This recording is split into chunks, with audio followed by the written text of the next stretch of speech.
En Daniel capítulo 3 nos relata una historia que está titulada como Rescatados del horno del fuego.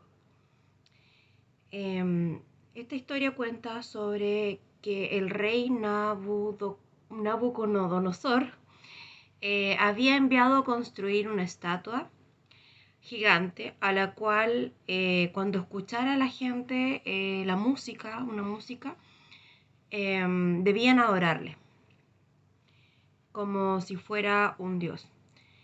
Y el que no lo hiciera iba a ser echado al horno de fuego, a un fuego ardiente.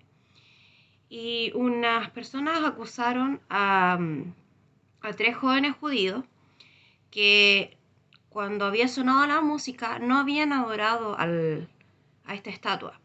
Entonces el rey los mandó a buscar y habló con ellos y les preguntó por qué no habían adorado a esta estatua.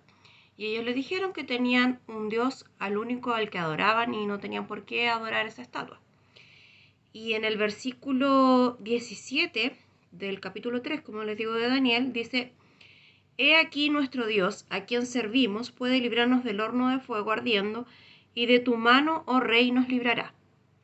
Entonces, estos jóvenes le dijeron al rey que ellos servían a un único Dios y que ese Dios los iba a salvar a ellos del horno de fuego. Y luego le dicen: y si no, sepas, oh rey, que no serviremos a tus dioses, ni tampoco adoraremos la estatua que has levantado. Entonces estos jóvenes le dijeron al rey que si no era así, que si ellos tenían que entrar al horno de fuego, lo iban a hacer porque era la voluntad de Dios.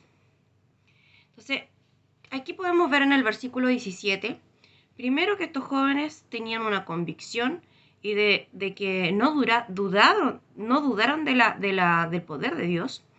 Y en el versículo 18, que ellos, a pesar de que no sabían la voluntad de Dios, no sabían si iban a tener que entrar al horno de fuego, pero igual confiaron que Dios los iba, a lo mejor no sabían si lo iba a librar del fuego, pero que sí sabían que Él iba a estar allí. Y si nos vamos al versículo 25, cuando estos jóvenes fueron echados al horno ya de fuego, dice, bueno, primero, cuando ya los echaron al horno de fuego, el rey Nabucodonosor se espantó porque resulta que estos jóvenes no se quemaron adentro.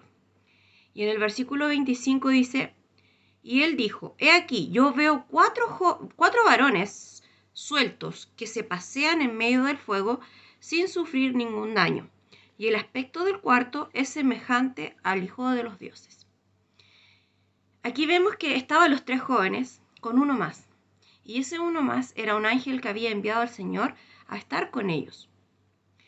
Entonces, acá podemos ver que el Señor entra con ellos al fuego, que no los deja solo, y esto lo podemos llevar a nuestra vida, que cuando nosotros estemos pasando una dificultad, quizás Él va a permitir que nosotros pasemos esa dificultad, que pasemos esa prueba, porque es necesario, pero no nos va a dejar. Él va a estar con nosotros pasando esa prueba, junto a nosotros.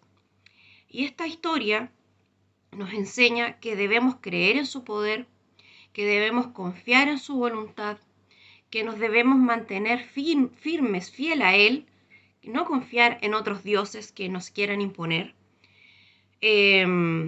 Debemos experimentar su compañía y entender que todo pasa por un propósito.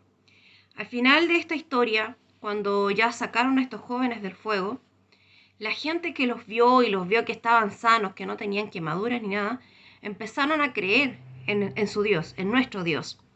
Entonces, muchas veces cuando nosotros pasamos pruebas, ese testimonio que nosotros vamos a dar después sirve para que otros crean en nuestro Dios, en el poder de nuestro Dios. Por lo tanto, esta reflexión, esta historia nos sirve para fortalecer nuestra fe, para confiar en el Señor y entender que si nosotros estamos pasando una prueba y luego finaliza esa prueba nos puede servir para dar testimonio del poder de Dios en nuestra vida. Que tengan un bendecido día.